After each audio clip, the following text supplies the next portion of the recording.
Okay. This thing tricked me. Um, can you hear me now, Data Junkie, if you're still there? Oh boy. Seen it pull off when the stream first starts. The stream first starts. All right, I'm gonna try one more time. All right, I'm gonna try one more time because I clicked go live and then I put the video up, but apparently you have to push go live twice. I'm gonna try it one more time and just see. Okay, let's see what we got here. So aggravating. All right, video file. Okay, share video file. That's no help there. All right, let me just do.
Okay, interesting, very interesting.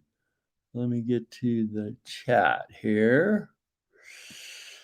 All righty, so hopefully I am in the studio and you can hear me. Yeah, I went through hours and hours and hours of videos. This was like the first year that they started having these real freaky fires in Northern California is where it started. And this was the only one that I could find that was in the daytime and wasn't just smoke everywhere. And I hung on to that thing for a long time. And I thought we had lost it when I had to do a complete erase on my computer recently. And I did go back and find it on my old computer. So, are you guys able to hear me? I don't even know. Let me see. You know, I'm supposed to be. I should be good. But, you know, all it takes is one little button that you don't click right. Thank you, Robin. One little button you don't click right. I mean, I could vanish today. Would anybody really notice? Oh, help us. But yeah, I'm going to let you guys draw your own conclusions. But I can tell you this, I lived in California for a long time. I lived in Southern, Central, and Northern California. And I thought it was very strange that this was during a drought, obviously. And they claimed these were forest fires. But if you noticed, there was a lot of brown trees and shrubs all around these houses that were completely incinerated. And but anyway, I just find it very interesting. And I don't know if you happen to see, but about 3/4 of the way in, there was this humongous house, like a castle size, and it wasn't touched. I wonder who lives there. But anyway, so there's that. And the only reason why I had brought this out and showed it now is because I was looking at footage from, because I'm in Colorado, I was looking in footage that was very similar in northern Colorado right now. And I thought, wow, how weird. But so there it is. And so I have some, let's see, I have a banner here I was going to put up. Here it is. 1 Corinthians 15:43. It is sown in dishonor. It's talking about our bodies and which will be our resurrected bodies. Sown in weakness, sown in dishonor, raised in glory, sown in weakness, raised in power. And I mean, I have to say that the way I feel very powerless, really, in my Christian walk right now. And I think it's because I've really neglected one of the basic disciplines, and that's fasting. So I did put in the description because I have such a difficult time fasting. And Linda had shared with me that she and some others are going to be fasting on Thursday, Friday, Saturday, Sunday at the end of the month. And so I put it in the description. She just said spiritual warfare. She didn't give any defined spiritual warfare. So I guess, but if this is not to solicit people, this is just what God is speaking to me. And I have been very, very ungood about fasting. And so I just think that that's what I need in order to feel power. I feel so powerless. I really do. And and to have some breakthroughs in some areas. So, but anyway, yeah. So Linda, oh hi Linda, I just now saw you. Lose Signal's daughter. Yes, she and her daughter are spending time, which is really good. And that's so she wasn't able to join me. So anything that goes wrong tonight, it's all on me. It's not her. So, oh goodness, Robin, I how people can do a 40-day, 40-night fast. I just don't understand. You'd have to tie me up and lock me in a building somewhere or something. I just don't get it. But start small, work up, and so yeah. So I hope. Let's see. Oh, they're headed home. Okay. Anyway, I hope you guys had a good time, Linda. You and Danny, her lovely daughter, who has good sense for a teenager. I mean, it's very unusual. And yeah, I know, Robin. I know you usually make dinner for Bill this time of year, and yeah, I mean, yeah, that's a good point, Data. I mean, there's all kinds of different fasts. I did, oh boy, in the last year and a half, I think I've only done 2 fasts, and I one of them I just got away in my camper and went up in kind of the mountains in Virginia, and there was no convenience store or anything anywhere near me. And I did like just like a mostly vegetables, like produce fast, for 10 days, and then but I would have never been able to do it if you know, like where I live right now, I could walk to the Family Dollar. So I think it'll help to have the accountability, with others who are doing it. And so, yeah, hi, Disciple.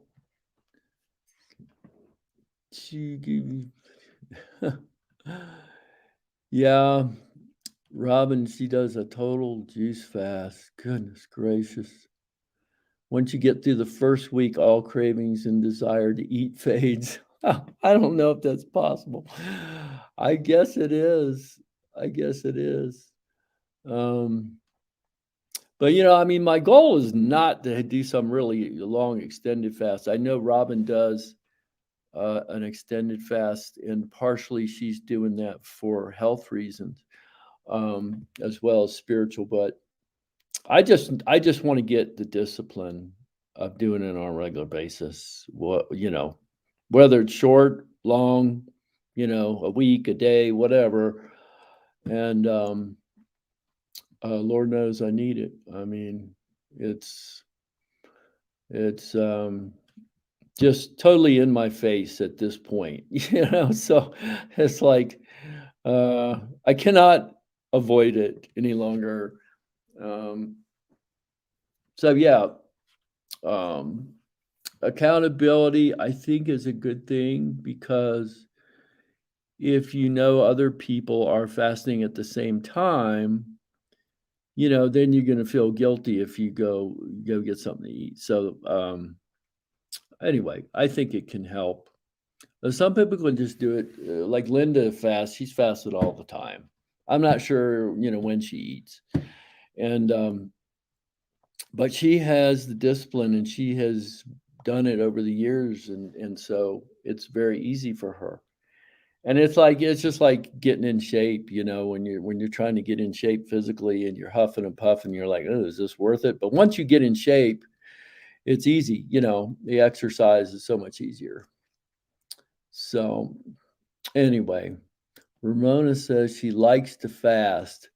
See, I don't know what's wrong with you people. Heavenly Father knows I struggle to keep weight on, so I do short fasts. Yeah, and I'm not a proponent at all of a dry fast. I would never recommend that to anybody. If the Holy Spirit tells you to do it, fine, do it. But it can be very dangerous. I know somebody who ended up in the hospital because he was doing a dry fast, and he didn't really know. He didn't know any better. But 3-year famine. So, well, can you give us any details, data? The Lord gave you a 3-year famine. I'm not sure what that was exactly, but you don't have to share if you don't want. I was just curious. And so that's interesting. Yeah. But so anyway, oh yeah, I forgot. I'm supposed to tell my angel story. I have never told this publicly, and I haven't rehearsed it or anything like that. But I will be telling it here shortly. It's going to take a little while because if you don't understand all the extemporaneous circumstances connected with it, you're not going to understand it. And then one reason why I haven't really ever shared it publicly is because people are just, and I don't expect that from this community, but I shared it one time with a Christian home group leader, and he didn't believe me. So I'm going to give all the details, which would kind of help to limit somebody's ability to go, oh well, it was just because of this, or it had to have been that, or whatever, because people just I shared with somebody, a pickleballer, in last summer, and I shared how the Lord had miraculously healed me years ago. And he's an unbeliever, so what do you expect? And he's going, well, sometimes you just get better. Yeah, well, not when it takes 45 minutes for the doctor to go over everything that's wrong with all your discs and your spine and everything. And then overnight, it was gone. I mean, so, but, that's why they call them unbelievers. Sadly enough, there's just way too many unbelievers in the so-called believer community. Our church as a whole, I should say the church, God's people as a whole, are just full of unbelieving believers. And yeah, it's very sad, but you have to be educated, and unfortunately there's not a lot of shepherds, not a lot of pastors out there that are educating their flock in a lot of areas. They do in some areas, but so sometimes do a 2-week. Wow. Oh, do 2 a week. Oh, 2 a week. Yeah, I know, Linda. I mean, goodness gracious. Every time I talk to Linda, she's either starting or ending a fast. I'm like, when do you eat? It's crazy. 3 years abundant produce. And as that was coming, I was wondering. or famine. Recently vision. Oh, okay. So Dad had a vision. Okay. Okay. And that's true. I understand that because we can go through very lean times, in our own personal lives. But God, if we're really trying to follow God and seeking Him, He'll prepare us. A lot of it is just the mindset, gird up the loins of your mind. You have to prepare your mind for whatever comes. And then, he will still provide for our needs, providing we trust Him. Let me see, where did I put that? Let's see if I can pull this up.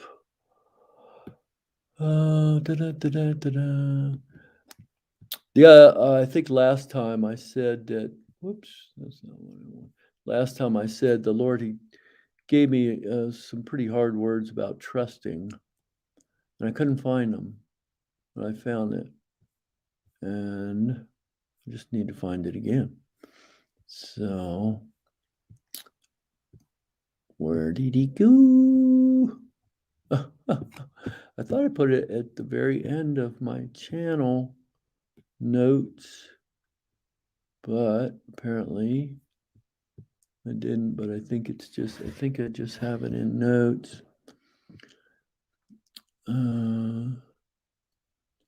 Yeah, I would imagine it. Yeah, you can't just do a long extended fast and then, break it with a great big old meal or something. You have to be very careful. I think it kind of takes, like, if you fast for a week, I think it takes you a week, of breaking back in to get back to full strength.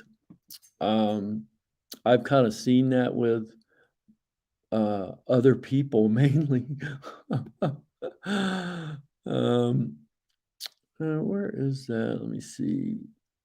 Trust. Okay. So I don't know if this messes up my screen or not, so I might do it on my other computer so I know I'm not messing up the screen. Okay. All right. Okay, here's a hi, Ann. Nice to see you. Okay, I don't know if you're ready for this. This is a hard word, but the Lord gave this to me a couple weeks ago on trust. If we totally put all our trust in God, I hope this is the edited one, He will help meet our needs and oftentimes uses, quote, a man.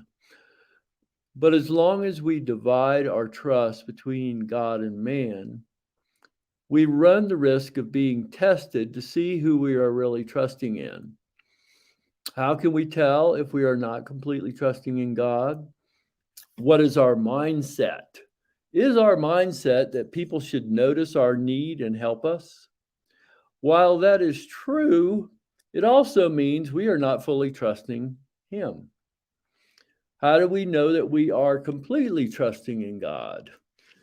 When we see a need that is not met and we do not have any expectations from man that He will help us, yet we are still believing for those needs to be met, it is at this point we are passing the test with time and God will meet our need.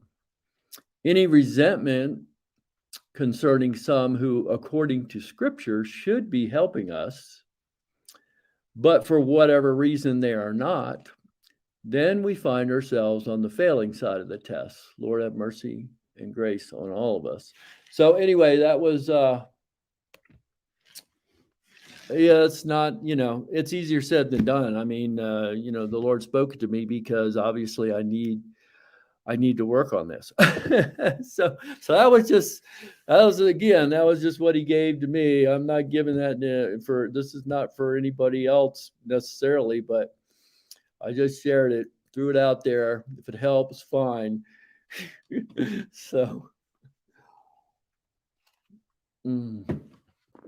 let's see. I think I had another. Oh, I like this. I just put this banner up. When you change the way you look at things, then the things you look at are seen differently. If only people would just do that, without freaking out. Because, I mean, if you just bring up a subject, I had a very civil conversation with this a lady who is a nutrition consultant. I mean, she's just her whole background, her whole life has been, involved in the science of nutrition and alternative remedies. And we had a very civil conversation about beliefs. She's not a believer. And then at the end of the conversation, she goes, "Well," she says, "why can't people just talk like that? What among each other? Why do they have to get all, crazy and panicky and phobic and everything?" So it was kind of nice. It was nice to have that conversation with somebody who's not necessarily, we're very like-minded in a lot of ways, because she says about I think she said 90% of her patients have not received the jab, and so she's very like-minded in that area. But other things not so, because she's not a born again person. But okay. All right, I am going to go up my tea, and let me see if I can. I'm supposed to be able to like put my emblem up here or something. Let's see. I don't know. Let's see. Hold on a minute. Banners. Not the banners. Brands. I about half know what I'm doing. I just know just enough to get in trouble here. So I don't want to put that up there. Display names. Maybe. Oh, shoot. I know it's not that hard. Linda showed me how to do it. I just don't remember. All right. Well, you're just going to have to trust me that I'm going to be back. So give me a couple of minutes, please.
All right, I'm back.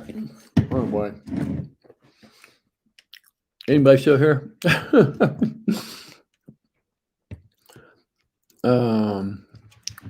So, oh, it's so weird. There's a delay.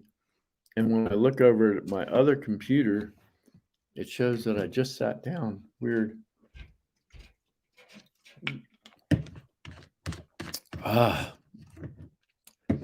You know, I'm very sensitive to noise. And I mean, really extremely sensitive to noise. I have to sleep with one of those little sleep mate things. It makes a whooshing sound like air. Hi, Tanette.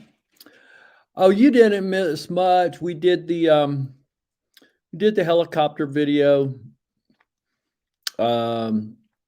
of showing.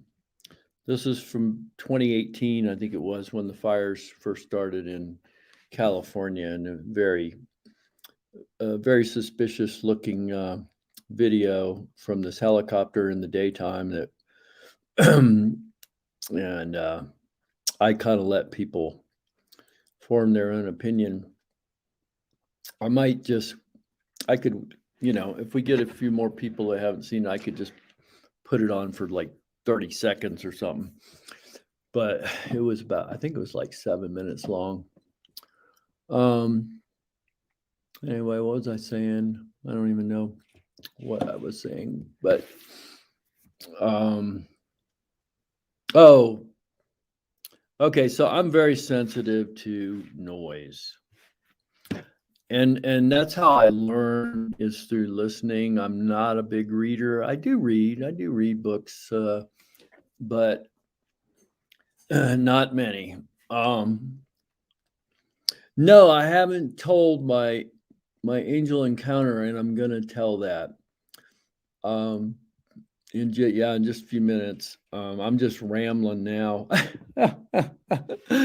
But it's interesting because how God deals with us.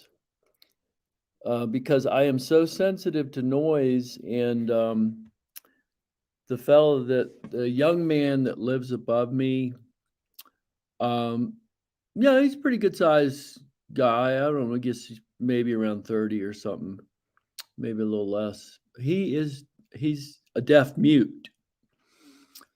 And I know everything he's doing up there. I can hear him because I don't think they put any insulation in this ceiling. I honestly don't. I mean, it's a nice cozy little apartment or condo, whatever. But that's the one thing. And oh my goodness, I just told the Lord, I said, Lord, how am I going to get used to this? Because I don't, well, it's a small town. So think about it. If you are a deaf mute, what kind of activities other than work, what kind of activities can you do? And I asked his mom, I said, well, do they have any activities that he can get involved in, that other people in, his situation? And she said, yeah, there is one, but she said, it's not anything I want him to be involved in. So that's all she had to say. And I'm like, yeah, okay, I get you. I understand. But boy, it's been interesting, because the other thing is, sometimes I believe, as a stress relief, because he did have some kind of exercise machine up there. And then I saw them taking it down one day, coming down the stairs with it. So I think in order to relieve stress, he literally sometimes will stomp across the floor and back. Well, I don't blame the guy, but it's interesting how that here I am. I'm so sensitive to noise, and God has put me in this situation where, and I have adapted quite a bit through prayer and through the Lord helping me, and and yeah, so and God has answered prayer. He's answered prayer. Somebody's asking, why did I move from the East Coast? And it's funny because everybody out here asks me, why did you move to Colorado? And I told everybody, when I retired from as a FedEx driver, yeah, I do pray for him, Dad. I honestly do. I honestly do. And not only that, but when he leaves for work at 4 a.m., he has a small little dog, and when he would leave for work at 4 a.m., it would sound like somebody moving furniture up there, and I thought he had a roommate. And the lady downstairs, close to his family, and she says, "No, he lives by himself." And so I realized that there was some type of spiritual activity. I'm talking about like crazy kind of bangs and stuff. And then I would hear the dog running all over the place. And rarely happens anymore because I just pray. And then I give a warning, and I just say, okay, settle down in the name of Jesus, or I will have the Lord's angels come and quell you. And that's all it takes.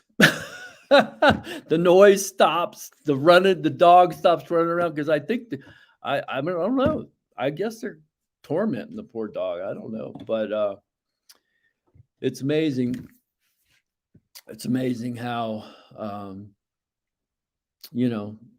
how faithful the Lord is. It's really comical. It's really comical because sometimes I'll wake up and it's like 5 a.m. He's already at work, and I'll hear crunch and bang, and I'll just sit up and go, okay, that's it. The noise stops. Because I have prayed the Lord to send his angels and muzzle them. And I don't know exactly what they do to them, but they don't like that. All right. I'm rambling on. So, oh yeah, I moved from the East Coast because I had already lived all over the West Coast. I lived all over California. I lived right near the Canadian border. I lived in Seattle. I've had a lot of acquaintances in Oregon. I've been all through there, spent a lot of time there. So, I had mainly two things in mind. One, I wanted to escape the big city because I had to work out of an international airport every day for 30 years. And the other thing was I wanted to escape the humidity. It didn't bother me when I was young, but I'll tell you, it just got to where I just had this absolute, it just couldn't stand it. I remember September's going to work in September in this hot, because the first 2 hours I'd work, the planes would come in, we'd unload the planes, and then we'd drag all the containers across the deck, the caster deck, and then we'd have to download all the freight into the containers, sort it, and then upload it into other containers. So that was the first 2 hours. After that, I was driving, and I drove tractor trailer for the last 15 years. I was a courier the first. So once I got done with those first 2 hours, it wasn't bad, but it was killing me. It was just killing me, that humidity. And a lot of people, it just didn't bother. It just didn't bother them. And there was no air conditioning. and there's really no airflow in a warehouse. So, and plus we had to keep the doors closed because it's you've got SIDA, you've got this division of Homeland Security that comes around, and if they find a door open, I mean, they can find FedEx big time. They could even find you personally. So yeah, I drove until the humidity ended, and I got to Kansas, and it was still humid. And so I said, well, okay, I had already narrowed it down before I moved. It's either Idaho, Utah, or Colorado. And I didn't want to live too far south because I don't like the extreme heat, even if it's not humid. I lived in Arizona before. And so yeah, I drove till the humidity ended. I found this nice little place, nice little small town. And I was invited to the home group that we attend, our home church, and they have pickleball courts. They have 6 brand new pickleball courts outdoors, which is really a lot of fun and good exercise. So that's why I moved from the East Coast. I'm like done with the humidity.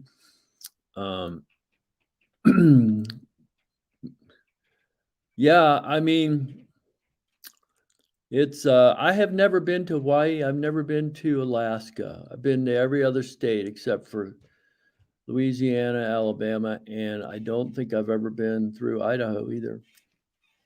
But yeah, I can imagine Hawaii would be kind of a fun place to be, a good place to be.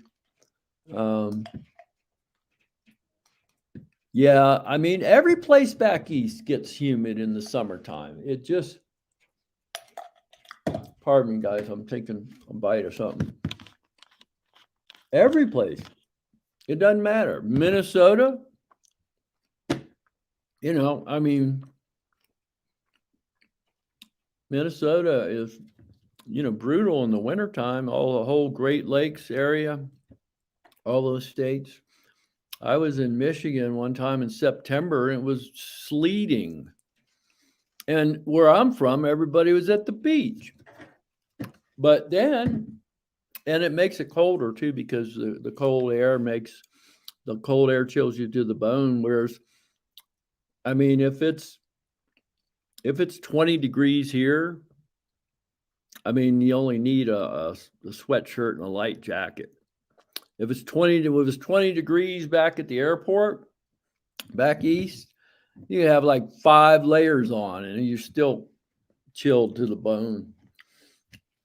So, yeah, humidity messes with your hair too. I don't really worry about that, but I can see where that would.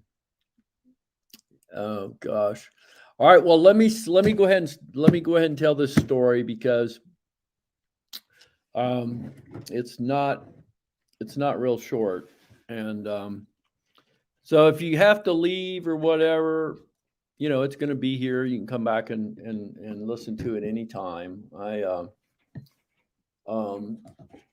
But I was living in Washington State, up in a town called Bellingham, which is really not far from the Canadian border, although I lived closer to the Canadian border than Bellingham. And it was, this was like 74, maybe, it might have been 73 at that time. But there was no work, and we didn't have any trade that we had learned, and we were just out of high school. And so anyway, we moved. We said, okay, we're going south. So we moved to San Diego, and there was 3 of us renting a house in Chula Vista, which Chula Vista is very close to the Mexican border. I was able to get a job at a really nice dinner house restaurant on what's known as Harbor Island in downtown San Diego, and it's like this man-made island. It's got these big hotels and restaurants and stuff. And but anyway, I was able to get a job as a busboy at that restaurant, and we made pretty good tips, for those days. And I was volunteering for all the hours I could get because the other two people hadn't gotten jobs, and we had the rent, for the house. And then our phone bill was crazy because, back then, long distance calls were very expensive. Okay, very expensive. And so anyway, I used to live in Chula Vista. Wow, small world. Yeah, so I had to, we didn't have a vehicle. And hi, Celeste. Yeah, we didn't have a vehicle. And this is my angel story I'm telling, Celeste. So I rode, riding the bus to work in the afternoon. I usually started at like 4. And I would work till 1, 2 in the morning. And this is a dinner house. Over the water, we serve, steak and lobster and everything until midnight. Okay, Friday night.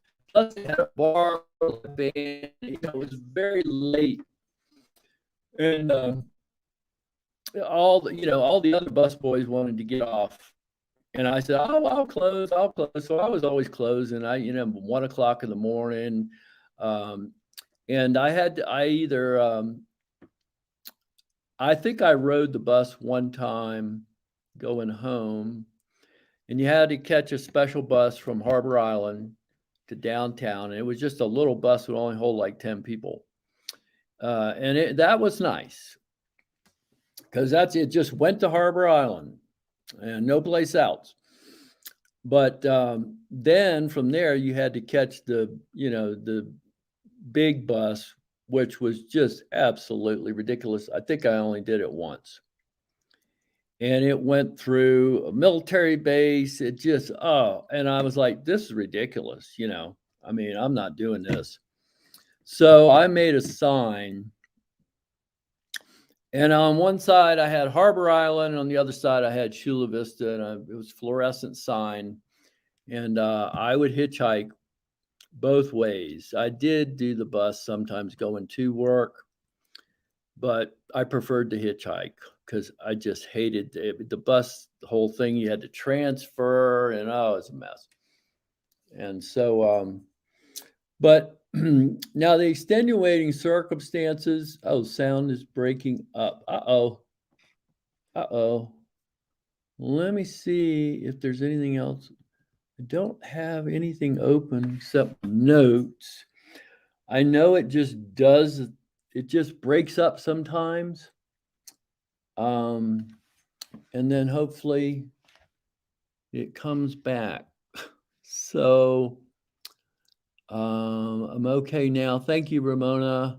Sound is better. Yeah, it just does that. But I have to give you the extenuating circumstances to understand this. Oh gosh, this is funny but anyway, I got the reason why I got the job is because the guy who hired me was a Christian. And when I went to this restaurant and put in an application, I mentioned that I was a Christian. And he wasn't going to hire me until I mentioned that. And then he hired me. And but we had there was 3 of us in this house. One was 17, one was under 18, and an escapee of an abusive situation. Okay. Now, we couldn't let anybody know where we lived.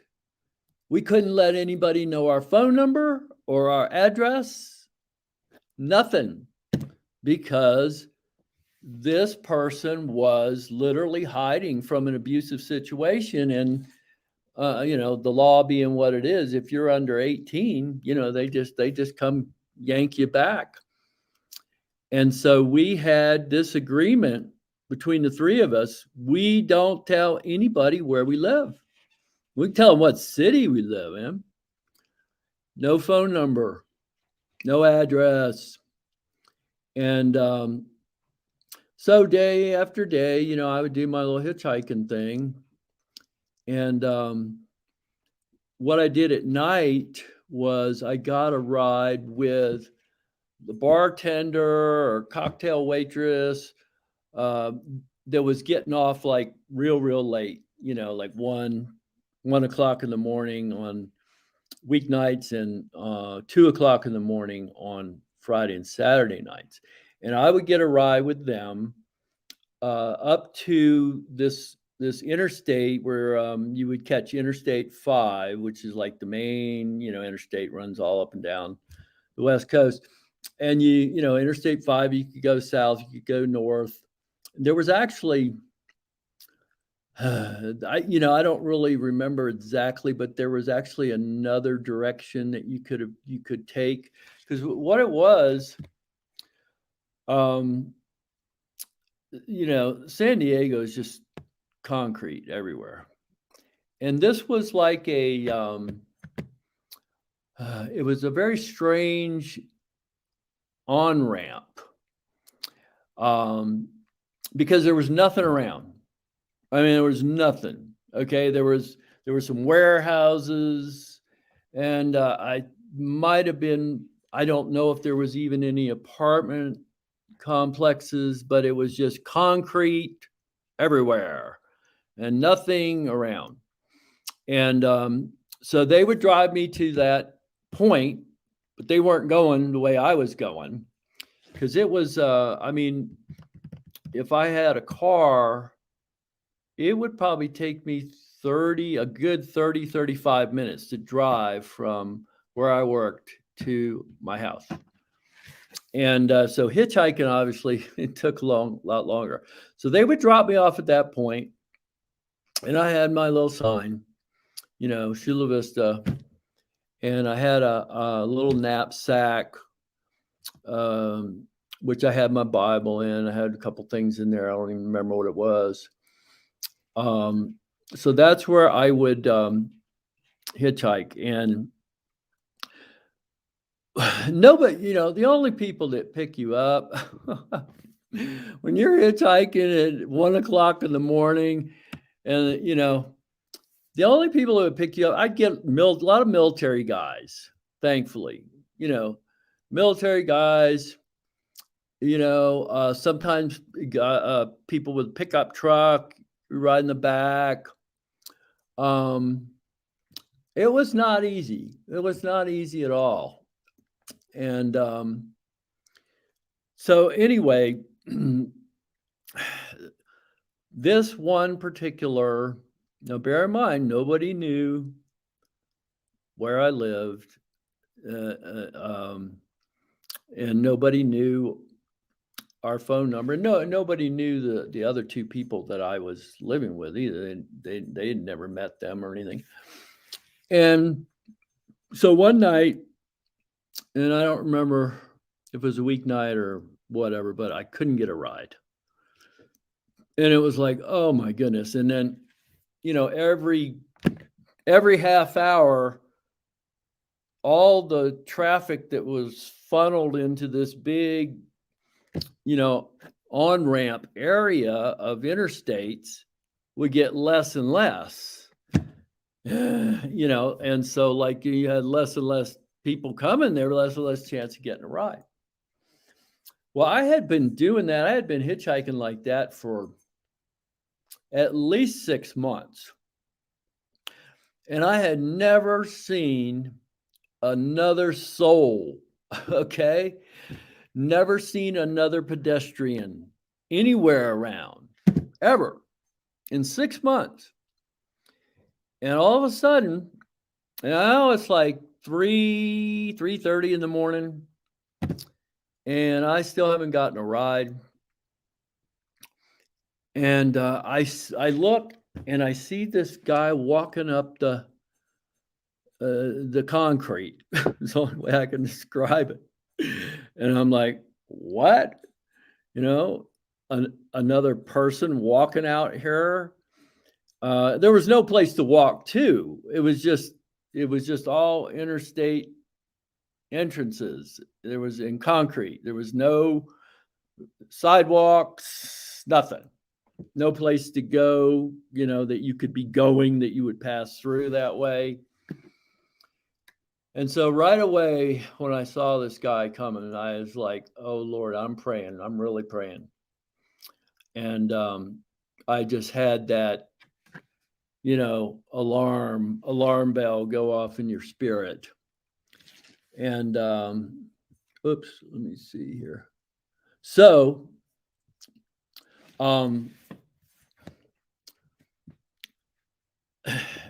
I'm praying. This guy's getting closer.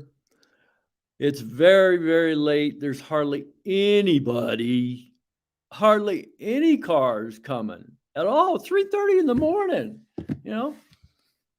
All of a sudden, right about the time that guy is almost up to me,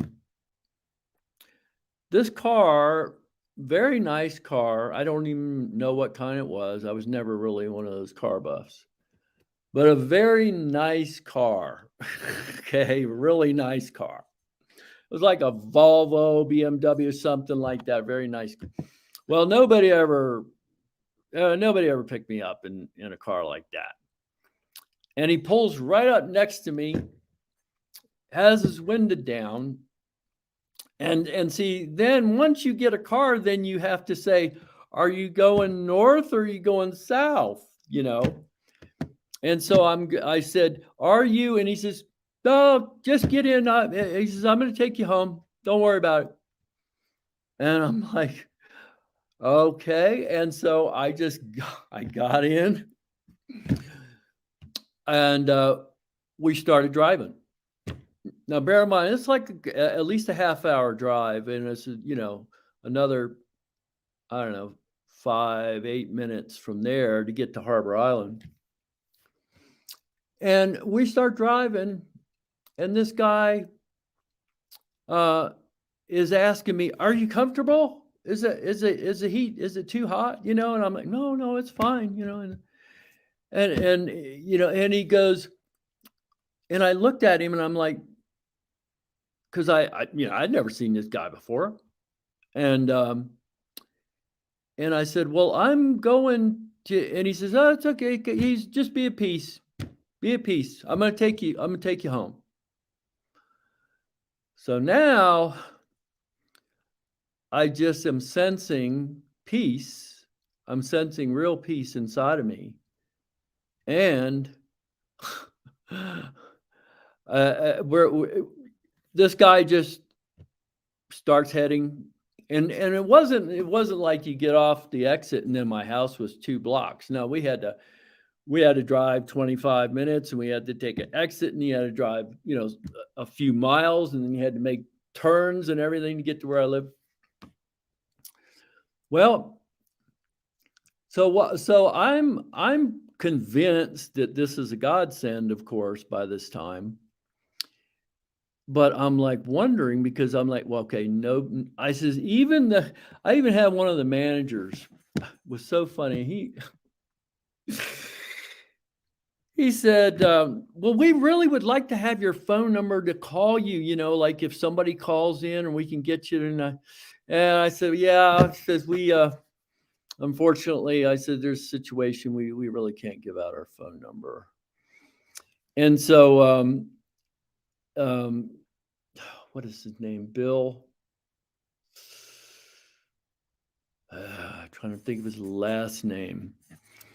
And he had gone in. This was in the afternoon before the dinner rush, and before I punched in. Oh, Yeah, I could almost think of his last name. And so he had gone in and gotten my little application form. And he goes, so we don't have your phone number. He says, well, there's no address on here either. And I said, yeah, I know. I said, but I'm in Chula Vista. And he just kind of went, well, I hope there's never a big emergency involving you. It was so funny. I'll never forget. But I was a very good worker, and they didn't, they weren't going to get rid of me because of that. I was a very hard worker. And so anyway, meanwhile, this guy's driving me.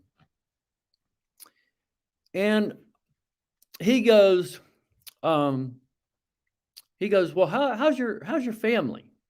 How's your family doing? And so I thought, well, I'm going to test him here. Because I had my biological family, which was still living in the East Coast. And then I had a spiritual family that we had kind of adopted it was in Washington State in the Bellingham area. And I said, which one? And this kind of stuff, I had never discussed this with anybody that I worked with. Okay. And he starts naming these people that I know as my spiritual family. And anyway, I asked him, I says, what is it you do? And he says, I'm a teacher. And I said, what do you teach? And he says, I teach psychology. The guy drove me right to my door. And I knew by this time, this was no fluke or anything. This had to have been an angel in a man form. And I remember I got out when he pulls right up to the front of the house. And I opened the door and I said, will I ever see you again? And he says, if you need to. And he says, be at peace. And he drove off. I go in the house. My two friends are on their knees praying that God would send an angel to give me a ride, because they said, the Lord woke us up and said, you were in danger. And we looked at the clock and we said, oh, you should have been home by now. And then I told him the story of what happened. But the car was white. It was a beautiful white car had all the nice, really nice interior. And he must have asked me 2 or 3 times if I was comfortable with the heat and everything. Yeah, it was never had an experience like that before, never since. But who was I going to tell? I mean, I was working with a whole restaurant full of unbelievers, and they didn't, they figured I was kind of strange anyway, because I wouldn't let anybody know where I lived and didn't give out my phone number. So, but, oh, Mike. Hi, Mike. Mike's in the house. Well, thank you, Mike, for listening. I appreciate it. Like I said, it's the first time I've ever told it publicly. I have not told it to many people at all through the years, because I think I told you, I said I shared it with one guy who was a Christian home group leader, and he just like couldn't buy it. He's like, oh, something else going on here. Oh, and it was funny too, because after we got going, after he picked me up, we're driving, and I was asking him, I was trying to, inquire, because I was very curious. And he goes, oh, well, I knew you would be there. I knew you'd be standing underneath the bridge. And with your Bible. You got your Bible, right? Well, my Bible was always inside my knapsack. I wasn't reading my Bible while I was standing there waiting for a ride. How would he ever known I had a Bible in my knapsack? It was just a wonderful blessing, you know, of God. I'm sure rescued me from, you know, this dude who was coming up out of nowhere and never saw another person ever. And I probably hitchhiked about a year at that spot, and in that entire year there was never another pedestrian ever that came along there. So anyway, so there you go. Thanks for calling the other day. Oh, wow. Well, that's encouraging, Mike. Yeah, you guys please lift up Brother Mike, Sea Warrior. I know if you guys are like me, I miss his live streams. He would come on a whole lot more frequently than I have. And to be honest with you, as I told people at the beginning, if you weren't here, I feel very powerless in my walk with the Lord. And I think the only answer for me is fasting. And so I don't even know if I'm going to do another live stream before we do this fast, this coordinated fast with a few of us at the end of the month. But maybe Mike will come back in. Oh, praise God. Hallelujah. I know a lot of people were praying for the sale of, because obviously Mike's dad had passed away. His mom was in a desperate situation, had to sell the house. And it sold Tuesday, thank God. And I know they were trying to sell it. They had a buyer, but there was something that was not working out. You know, everything's got to work out perfectly. And then, so that is good. That's good news. Well, thank you, Dada, for believing my story. I mean, I have nothing to gain by telling a tale. And like I say, I've never had anything happen like that before or since. And that was in 1974. So that was a long time ago. Now I think everybody's had angels protect them, but most of the angel stories I hear are kind of like, I was in this automobile crash, and I should have had broken all kinds of things, and I escaped without a scratch, and there had to be an angel protecting me. Oh yeah, I believe that absolutely. I absolutely believe that, and it's just that mine was a little different in that, it was an angel in a physical form. But yeah, that would be awesome, Mike. If, well, guys, yeah. So that's I guess that's kind of it, really. If anybody has any questions or anything, you can throw them out there. Prayer requests. Because I don't know if anybody wants to. Well, that's right. You can go back. You can go back and watch I forgot. You can go back and watch the helicopter. Dada was the only one in when I first came on, and I'm playing this helicopter video, and she goes, "There's nothing showing." So I finally figured out how to. The thing deceived me. It was just,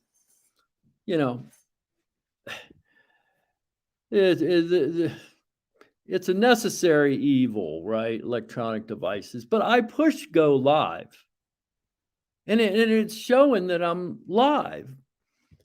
But then I went back out when Dana said wasn't anything showing, and then I pushed go live again. Then after you push go live again, then it gives me another option to, are you sure you want it? But it didn't give me that option in the first time. So anyway, you can go back and see the helicopter if you want to see the alleged fires. It takes, your average house fire is about 1,100 degrees.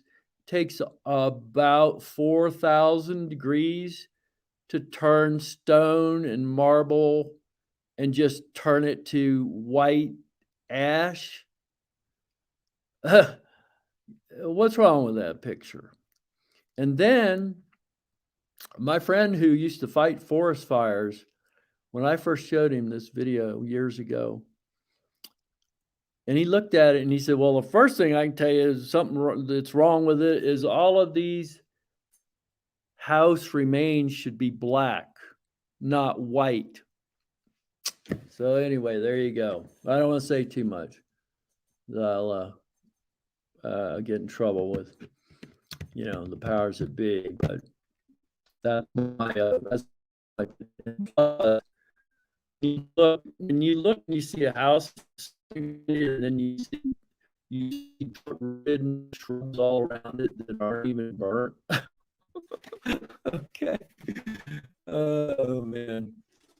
All right. Yes, Robin. We'll get scheduled. We can bring you in. I can bring you in as a guest if you like, or however you want to do it. And yeah, other people may have a testimony or something that they would like to share sometime, and we will do that. Because I think I know how to get somebody in the studio. Linda showed me that too, but I'm going to have to practice that. All right. God bless you guys. Thanks for everybody who was here. You guys are always an encouragement. And I think the road to the future for me and everything that goes on is going to be propelled through the discipline of fasting, which I've never really done disciplined fasting. And I'm already doing the other things, but yeah. So, all right. Okay. Well, I'm going to say goodnight, and thanks again, guys. I love you. I love all of you, and blessings to each and every one of you. Let's continue to fellowship and communicate. Okay. Bye-bye.